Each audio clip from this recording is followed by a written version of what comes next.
GK के 100 question भाइयों बहनों आपकी स्क्रीन पर दिख रहे हैं। उम्मीद करते हैं आज का यह वीडियो आपको पसंद आएगा और पूरा वीडियो भी देख करके जाएंगे। अगर आप ध्यानपूर्वक सुनेंगे तब भी आपको इसमें से बहुत सारे प्रश्न हैं जो आपके रिवाइज हो जाएंगे। अगर आप भूल गए हैं, आपको आते थे तब भी आने लग जाएंगे, तो प्लीज पूरा वीडियो जरूर देखना। पहले प्रश्न की तरफ हम बढ़ रहे हैं। पहला प्रश्न है, भारत का राष्ट्रीय गीत वंदे मातरम कहां से लिया गया है? बहुत से लोगों को आता होगा, जिसको जो क्वेश्चन आते जाए कमेंट में उसके आंसर भी देते जाएं। तो भारत का राष्ट्रीय गीत जो है वंदे मातरम, ये बंकिम चंद्र चट्टोपाध्याय जी के द्वारा सन 1882 ईस्वी में रचित आनंद मठ उपन्यास है और उसी से ये लिया गया है। अगला प्रश्न है, यूपीएससी की प्रथम महिला अध्यक्ष कौन थी? रोज मिलियन बैथ्यू थी। अगला प्रश्न आता है आपकी स्क्रीन पर, किस संविधान संशोधन के द्वारा मत देने की न्यूनतम आयु 18 वर्ष तय की गई है? तो 61वें संविधान संशोधन अधिनियम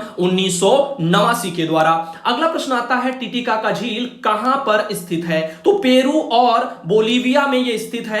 और इसके अलावा अगला प्रश्न आता है, उच्चतम न्यायालय की पहली महिला न्यायाधीश कौन थी? तो मीरा साहिब फातिमा बीबी थी। अगला प्रश्न चलते हैं और वो आता है, तुलबुल परियोजना किस नदी पर स्थित है? तो वो है झेलम नदी पर। आगे बात करते हैं अगले प्रश्न की, तो प्रथम भारतीय डाक टिकट कब और कहां छापा गया था? तो जुलाई 1854 में कलकत्ता में छपा था प्रथम भारतीय डाक टिकट। अगले प्रश्न की बात करते हैं, विश्व में ऐसी कौन सी झील है जो प्रत्येक 12 वर्ष बाद मीठे व खारे जल में परिवर्तित होती रहती है? तो तिब्बत की उरोत्सो झील है। अगले प्रश्न पर आते हैं, डॉक्टर भीमराव अंबेडकर जी का जन्म स्थान कहां है? तो वो है महू में, और महू मध्य प्रदेश राज्य में पड़ता है। बात करते हैं, भारत में सर्वाधिक वर्षा वाला स्थान जिसको मासिन जो है मासिन राम के नाम से आप जानते हो, वो किस राज्य में है? तो मेघालय में है। वैसे भी प्रश्न बनता है कौन से जो है यहां पर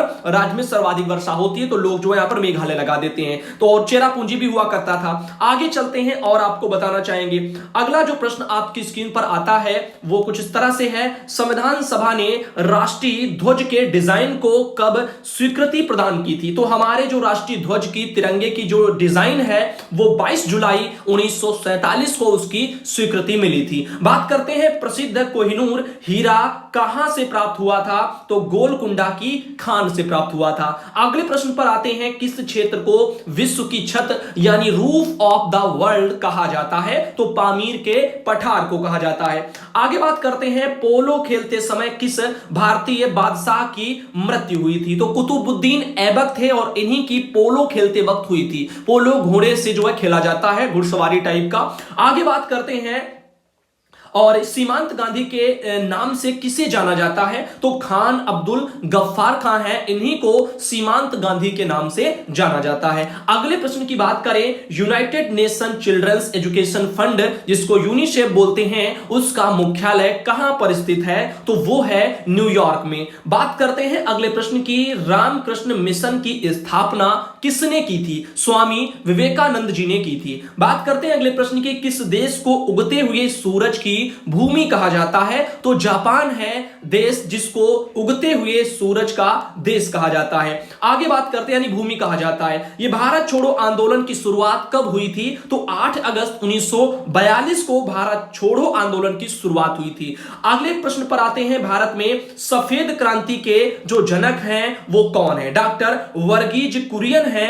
आगे प्रश्न पर आते हैं, लोकसभा का सदस्य बनने के लिए न्यूनतम आयु कितनी होनी चाहिए? तो वो होनी चाहिए 25 वर्ष। तो अगर आपको लोकसभा का सदस्य बनना है तो न्यूनतम जो आपकी आयु है 25 वर्ष होनी चाहिए। बात करते हैं अगले प्रश्न की, भारत का राष्ट्रीय जलीय जीव कौन सा है? तो वो है आपका गंगा डॉल्फिन। अगले प्रश्न पर आते हैं। अगला प्रश्न है, प्रथम क्रिकेट विश्व कप जीतने वाला देश कौन सा है? तो यह है वेस्ट इंडीज। अगले प्रश्न पर आते हैं, राज्यों में संवैधानिक तंत्र विफल होने पर राष्ट्रपति शासन किस अनुच्छेद के आधार पर लगाया जाता है? तो अनुच्छेद है 356। अगले प्रश्न पर आते हैं, किस अनुच्छेद के तहत 6 से 14 वर्ष के जो बच्चे हैं इनके लिए शिक्षा का जो अधिकार है, मूल अधिकार उसको माना गया है, वो किस अनुच्छेद में है? तो अनुच्छेद 21 के ए में। आगे प्रश्न पर आते हैं, अगला प्रश्न है, चंद्रमा पर मानव को पहुंचाने वाले प्रथम अंतरिक्ष यान का नाम पूछा गया है, तो अपोलो 11। कौन सा? अपोलो 11। अगले प्रश्न पर आते हैं, अंतरराष्ट्रीय मुद्रा जिसको हम IMF बोलते हैं, उसका मुख्यालय कहां स्थित है? तो वो है वाशिंगटन डीसी। और वाशिंगटन डीसी अमेरिका यानी, तो आप इससे अंदाजा लगा सकते हो कि अंतरराष्ट्रीय मुद्रा यानी पैसे से बारे में जो जानकारी आ रही है, और पैसे आप समझ लो कि अमेरिका के पास बहुत ज्यादा है, तो ऐसे भी करके याद रख सकते हो। अगले प्रश्न की बात करते हैं, रेबीज के टीके की खोज किसने की थी? लुई पास्चर ने। सुपीरियर झील कहां पर स्थित है? संयुक्त राज्य अमेरिका और कनाडा में सुपीरियर झील स्थित है। बात करते हैं अगले प्रश्न की, भारत का नेपोलियन किसे कहा जाता है? तो भारत का नेपोलियन समुद्रगुप्त को कहा जाता है। स्वाइन फ्लू किस विषाणु से फैलता है? तो ये H1N1 से फैलता है। याद रखने के लिए H1N1 आप इसको रट सकते हैं, क्योंकि जो वन लाइनर होते हैं वो रटे ही जाते हैं, क्योंकि अगर आपको सही में जो है 100% जो है एक्यूरेसी के साथ में अगर जीके करना है, तो आपको रटन प्रवृत्ति को जो है अपनाना पड़ेगा, क्योंकि यहां पर लिखना नहीं है, यहां पर आपको जो है टिक ही लगाने हैं बहुविकल्पी में, और ऐसे में आपको वो तभी आप कर पाओगे जब 100% आपको सही होगा, और वो रटी वाली ही चीजें होती हैं। जैसे आपने छोटे बड़ा है, गिनतियां हैं, ये रटी ही तो है बचपन में, अब इनको आपने समझा तो है नहीं, अब भाई आप क्या समझोगे? ABCD में कुछ समझ पाओगे? नहीं समझोगे। तो ये रटी हुई चीजें हैं जो कभी भी इंसान भूलता नहीं है। अगर कोई एक बोले तो अगर सुनाने के लिए तो 1 2 3 आप ऐसे ही कहते चले जाओगे, कहीं पर आपको उसमें समझ टाइप का तो कुछ देखने को नहीं मिलेगा। तो यहां पर रटना है तो एक्यूरेसी आपकी जो है स्ट्रांग रहेगी, खासकर जीएस मामले में। और कुछ सब्जेक्ट होते हैं जिनको रटा जाता है। विश्व स्वास्थ्य संगठन कहां स्थित है? तो वो जिनेवा में है, स्विट्जरलैंड में ये पड़ता है। तो इसलिए मैं कह रहा हूं ताकि आप लोग जो जीके में काफी लोग ये तुक्का मार करके चले जाते हैं, अक्कड़ बक्कड़ करके, और उसके बाद में उनके फिर जितने सही होते हैं उससे ज्यादा वो गलत लगा देते हैं, और फिर माइनस मार्किंग में वो पीछे रह जाते हैं। तो यही जो है उन लोगों को दिक्कत करता है। तो करो वही जो सही आता है, और सही वही आएगा जो आपको रटा होगा जवान पर। रटने का मतलब जवान से तुरंत निकलना। इधर बात करते हैं, भारत पाकिस्तान सीमा रेखा को किस नाम से जाना जाता है? तो रेड क्लिफ रेखा के नाम से भारत पाकिस्तान की जो सीमा है, जो अलग करती है भारत पाकिस्तान को, उसको रेड क्लिफ बोलते हैं। अगला है, भारत ने परमाणु जो है पहला परमाणु परीक्षण कब और कहां किया था? तो 14 मई 1974 को पोखरण में हुआ था। पोखरण आपका राजस्थान राज्य में पड़ता है। तो पहला जो परमाणु परीक्षण है भारत का, वो 14 मई 1974 में और पोखरण यानी राजस्थान में हुआ था। विश्व का सबसे ऊंचा पठार कौन सा है? तिब्बत का पठार है, जिसको हम पामीर का पठार भी बोलते हैं। किस भारतीय नेता को भारत का लौह पुरुष के नाम से जाना जाता है? तो सरदार वल्लभ भाई पटेल हैं, इनको जाना जाता है। भारत का संवैधानिक प्रधान कौन होता है? तो संवैधानिक जो प्रधान होते हैं भारत के, वो होते हैं आपके राष्ट्रपति जी। ओलंपिक में पदक जीतने वाली प्रथम भारतीय महिला कौन थी? तो ये थी आपकी कर्णम मल्लेश्वरी जी। अगला जो प्रश्न आता है, भारत के राष्ट्रपति पद पर निर्वाचित होने की न्यूनतम आयु कितनी है? तो वो है भाई साहब 35 वर्ष। इधर बात करते हैं, बेकिंग सोडा का रासायनिक सूत्र क्या होता है? तो NaHCO3 होता है। अगला प्रश्न आता है, किस महासागर को प्यासा महासागर के नाम से जाना जाता है? तो अटलांटिक महासागर है, जिसे प्यासा महासागर के नाम से भी जाना जाता है। सवाना घास का जो मैदान है वो अफ्रीका में स्थित है, और गोबी मरुस्थल पूछा गया है कहां स्थित है? तो वो है आपका मंगोलिया में। तो अगर गोबी मरुस्थल पूछा जाए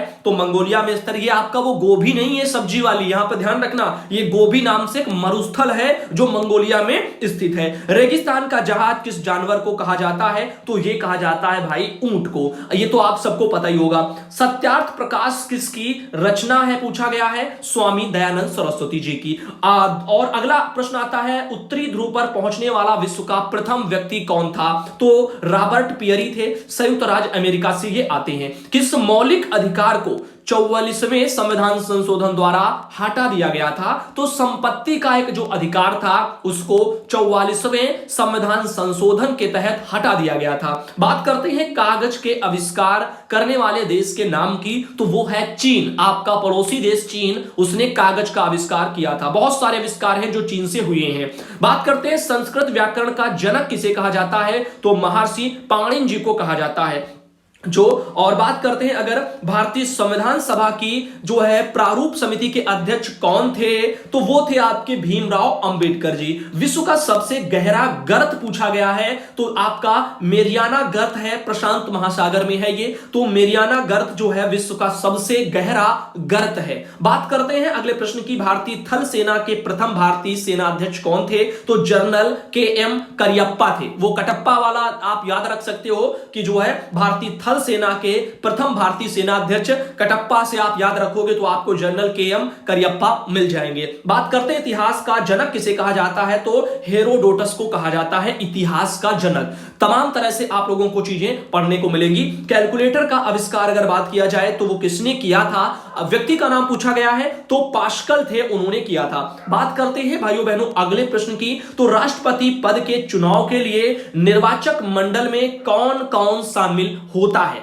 तो राज्यसभा, लोकसभा और राज्यों की जो विधानसभा है इनके जो निर्वाचित सदस्य हैं यह सब लोग जो है शामिल होते हैं राष्ट्रपति के चुनाव के लिए। तो अगर आपसे कोई पूछे राष्ट्रपति का चुनाव कैसे होना है, कौन कौन शामिल होगा, तो राज्यसभा के लोग, लोकसभा के लोग और राज्यों की जो विधानसभाएं होती हैं वो भी जो इसमें हिस्सेदार होते हैं। बात करते हैं ग्वालियर के किले का निर्माण किस शासक ने करवाया था, तो सूरज जो सेन हैं उन्होंने ग्वालियर के किले का निर्माण कराया था। ईमेल का आविष्कार किसने किया था, तो वीए शिवा जो है अयुदुरई जो है इन्होंने किया था, और भारतीय जो है ये है लेकिन अमेरिका के हैं, जो है भारतीय निवास जो रहते वहां है अमेरिका में लेकिन भारतीय मूल के निवासी हैं। बात करते हैं तत्वबोधिनी सभा के संस्थापक कौन थे, तो देवेंद्रनाथ जो टैगोर हैं वो थे। बात करते हैं अंध महाद्वीप किस महाद्वीप को कहा जाता है, तो अफ्रीका महाद्वीप है उसको अंध महाद्वीप के नाम से जाना जाता है।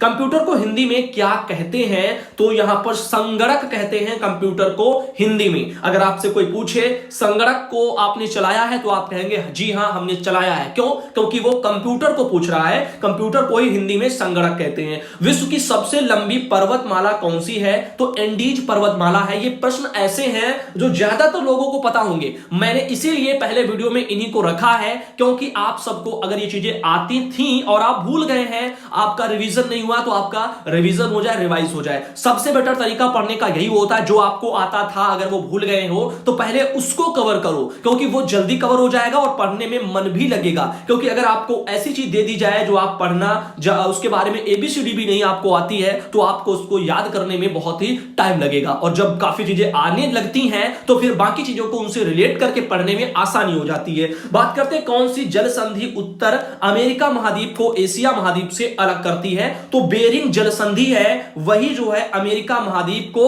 एशिया महाद्वीप से अलग करती है। बात करते हैं रूस की संसद का नाम पूछा गया है, तो रूस की संसद को ड्यूमा कहते हैं। जैसे जो हर अपने यहाँ की संसद जो है उसको संसद कहते हैं, ठीक है। तो ऐसे जो संसद होती हैं, जैसे अपने यहाँ जो संसद है, ऐसे काफी जगह जो है उनको अलग अलग नामों से जानते हैं। रूस में उसको ड्यूमा बोलते हैं, जिसको अपने यहाँ संसद बोलते हैं उसको वहां ड्यूमा बोलते हैं। बात करते हैं बंगाल का विभाजन कब और किसने किया था, तो 1905 में गवर्नर लॉर्ड कर्जन ने किया था। रिजर्व बैंक ऑफ इंडिया की स्थापना कब हुई थी, तो भाई साहब 1 अप्रैल 1935 में ये हुई थी। अब अगले प्रश्न पर चलते हैं। अगला प्रश्न है भारत की प्रस्तावना की भाषा किस देश के संविधान से ली गई है, तो ऑस्ट्रेलिया से ली गई है। हमारे भारत में संविधान की जो प्रस्तावना है वो ली गई है ऑस्ट्रेलिया से। मानव शरीर की सबसे बड़ी हड्डी वो फीमर है और जांग की हड्डी जो है होती है। बात करते हैं महात्मा गांधी ने भारत में सत्याग्रह का प्रथम प्रयोग कहां किया था, तो चंपारण में किया था, और चंपारण आपका स्थित है बिहार राज्य में। बात करते हैं राज्य तरंगिणी के रचयिता पूछे गए हैं, तो कल्हड़ हैं, आप लोगों को जो है पता होना चाहिए। लोकटक झील जो है मणिपुर में स्थित है। पंजाब केसरी के नाम से लाला लाजपत राय जी को जाना जाता है। और भारत और श्रीलंका के बीच में जो है कौन सी खाड़ी है, तो वो है मन्नार की खाड़ी। भारत और श्रीलंका के बीच में जो खाड़ी है वो मन्नार की खाड़ी है। बात करते हैं पंपास घास का मैदान, तो वो आपका अर्जेंटीना में है। कहां है, अर्जेंटीना में पंपास घास के मैदान है। डायनामाइट का आविष्कार किया था अल्फ्रेड नोबेल ने, और काफी लोगों लोगों को जो है इसके बारे में जानकारी होगी। बात करते हैं लिपुलेख दर्रा, वो कहां स्थित है, तो वो है उत्तराखंड राज्य में। बात करते हैं अवंती महाजनपद जो है वो किसकी राजधानी थी, तो उज्जैन की जो है यहां पर थी, महिष्मती के नाम से भी उसको जानते थे। तो उज्जैन, अवंती, आप जो इन चीजों को राजधानियां अगर पहले की महाजनपदों की याद करनी है तो इसके लिए मैं अलग से एक वीडियो ले आऊंगा, और बहुत सारी ऐसी चीजें हैं जो सेम टाइप की होती है, उनके लिए स्पेशल वीडियो मैं ला दूंगा चैनल पर, ताकि आपको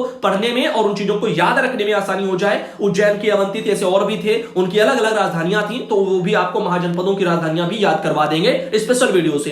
एटीएम का आविष्कार किसने किया था, तो जॉन शेफर्ड बैरन थे, उन्होंने किया था एटीएम का। और आप आराम से जाते हो एटीएम में, जो अपना कार्ड लगाते हो और खर्च से नोट निकलते हैं, आवाज सुनते हो, चले आते हो। और बात करते हैं एटीएम का आविष्कार किया था जॉन शेफर्ड बैरन ने। बात करते हैं जैन धर्म के प्रथम तीर्थकर, तो वो आपके ऋषभ देव थे। कौन थे, जैन धर्म के प्रथम तीर्थकर ऋषभ देव थे। और लाई हरोबा किस राज्य का लोक नृत्य है, वो है मणिपुर का। अभी पिछले कुछ दिनों में हमने कम्युनिटी में एक जो है नृत्य पूछा था, मंडी। वो मंडी जो नृत्य है वो गोवा का है। काफी लोगों ने असम लगा दिया, काफी लोगों ने और कुछ लगा दिया, गलत बहुत से किए। मैंने ऑब्जेक्टिव प्रश्न जो आपको दिए थे उनमें सैकड़ों लोगों ने गलत ही आंसर किए हैं, और ये इसी कारण हो रहा है क्योंकि आपको 4 जब ऑप्शन मिलते हैं तो आप उन्हीं में कंफ्यूज हो जाते हो। तो पढ़ने का जो तरीका है ऑब्जेक्टिव याद करने का, वन लाइनर, वो यही है कि सीधा क्वेश्चन का आंसर याद करो और एक बार नहीं 100 बार पढ़ो। आपको क्वेश्चन जब भी कोई कहेगा आंसर ऑटोमेटिक मुंह से निकलेगा, ये याद रखना। और वही चीजें हैं, परीक्षा में समय भी आपका कम लेंगी, बचाएंगी, और एक्यूरेसी भी रहेगी। अगर आपको जो आएगा वो फटाक से निकलेगा, जो नहीं आएगा उसमें अक्कड़ बक्कड़ वाला आप नहीं करेंगे, और 100% एक्यूरेसी लेकर के आप आएंगे। बात करते हैं यहां पर वेदों की ओर लौटो का नारा किसने दिया था, तो ये दिया था दयानंद सरस्वती जी ने। कोशिका का पावर हाउस किसे कहा जाता है, माइटोकॉन्ड्रिया। काफी ये चीजें हैं, कक्षा 9-10 में भी आपने खूब पढ़ी होंगी। दक्षिण भारत की सबसे ऊंची चोटी पूछी गई है, तो दक्षिण भारत की अगर सबसे ऊंची चोटी पूछी जाए तो आपका अनाईमुड़ी चोटी है। ठीक, ये दक्षिण भारत में, यानी दक्षिण का जो क्षेत्र है भारत में, वहां पर अनाईमुड़ी चोटी जो है दक्षिण भारत की सबसे ऊंची चोटी है। बात करते हैं साइमन कमीशन का भारत में आगमन कब हुआ था, तो 3 फरवरी 1928 को भाइयों हुआ था। मिस यूनिवर्स बनने वाली भारत की पहली महिला पूछी गई है, सुष्मिता सेन जी हैं, जो मिस यूनिवर्स बनी थी, भारत की पहली महिला थी। प्रायद्वीपी भारत की सबसे बड़ी नदी कौन सी है, तो वो है आपकी गोदावरी नदी। तो प्रायद्वीपीय भारत की सबसे बड़ी नदी गोदावरी नदी है। ज्ञानपीठ पुरस्कार किस क्षेत्र से संबंधित है, तो वो है साहित्य से। साहित्य में ज्ञानपीठ पुरस्कार मिलते हैं। हड़प्पा सभ्यता की खोज किसने की थी, तो दयाराम साहनी जी हैं, उन्होंने की थी। नाथुला दर्रा पूछा गया है, कहां स्थित है, तो नाथुला दर्रा सिक्किम राज्य में स्थित है। बात करते हैं अगले प्रश्न की। 1782 में जो है सालबाई की संधि किनके मध्य हुई थी, तो यहां पर महादजी सिंधिया और अंग्रेजों के मध्य में हुई थी। तो 1782 में सालबाई की जो संधि है महादजी सिंधिया, तो संधि से सिंधिया याद कर लो, और साला जो है कौन, सालबाई जो है सालबाई की संधि क्वेश्चन आएगा, तो महादजी सिंधिया और अंग्रेजों के बीच। मलेरिया की दवा कुनिन जो है किस पौधे से प्राप्त होती है, तो सिनकोना नाम का पौधा है। यह प्रश्न बहुत बार आपने पढ़ा होगा। लोनार झील कहां स्थित है, महाराष्ट्र में स्थित है। रतौंधी रोग किस विटामिन की कमी से होता है, ए से, और इसीलिए लोग कहते हैं विटामिन ए का सेवन करो और आंखें अपनी जो है बढ़िया करो, रोशनी तेज हो जाएगी। जिम कार्बेट राष्ट्रीय उद्यान कहां स्थित है, तो भैया उत्तराखंड में है जिम कार्बेट राष्ट्रीय उद्यान। तो राष्ट्रीय उद्यानों को लेकर के भी हम वीडियो अलग से ले आएंगे ताकि आपको सारे पता हो जाए। साहित्य अकादमी नई दिल्ली की स्थापना कब हुई थी, तो 1954 में साहित्य अकादमी की जो है स्थापना की गई थी, वो भी नई दिल्ली में। बात करते हैं पाक जलडमरू मध्य कहां स्थित है, तो भारत और श्रीलंका के बीच में पाक जलडमरू मध्य है। अब यह मत समझ लेना कि भारत और पाकिस्तान के बीच में है, तो यहां पर भारत और जो है श्रीलंका के बीच में पाक जलडमरू मध्य है। बात करते हैं सोमनाथ मंदिर कहां स्थित है, तो गुजरात में है, जहां से हमारे मोदी जी आते हैं। और सोमनाथ मंदिर में मान लो पूजा करके मोदी जी आए और वो आराम से प्रधानमंत्री बन गए। भारतीय मौसम विज्ञान संस्थान कहां स्थित है, तो ये है आपका नई दिल्ली में। जो भी आप मान लो कोई वेदर रिपोर्ट पढ़ते हो, आज मौसम ऐसा है, आज मौसम ऐसा है, तो ये समझ लो कि दिल्ली से ही सीधा जो है यहां पर प्रसारण हो रहा है इसके लिए, और दिल्ली में मौसम विज्ञान संस्थान स्थित है। अयोध्या किस नदी के किनारे स्थित है, तो वो सरयू नदी के किनारे स्थित है, क्योंकि आपको अयोध्या वाला अगर सीन उठाओ, पहले का जब रामायण वगैरह चलती थी तो उस टाइम पर सरयू नदी पर शिकार करने के लिए वो जाते हैं और जो है उनके तीर मार देते हैं श्रवण कुमार को। सरयू नदी ही वही वाली थी। तो अयोध्या से आप सरयू नदी याद रख सकते हो, उन दिनों वही नदी वहां पर थी। बात करते हैं यहां पर देखिएगा बिग बैंग सिद्धांत जो है उसका प्रतिपादन किसने किया था? तो बिग बैंग जो सिद्धांत है जॉर्ज लेमेत्रे हैं, उन्होंने इसका जो है प्रतिपादन किया था। आइसोहेलाइन वगैरह किससे संबंधित है? तो समान लवणता से संबंधित है आइसोहेलाइन।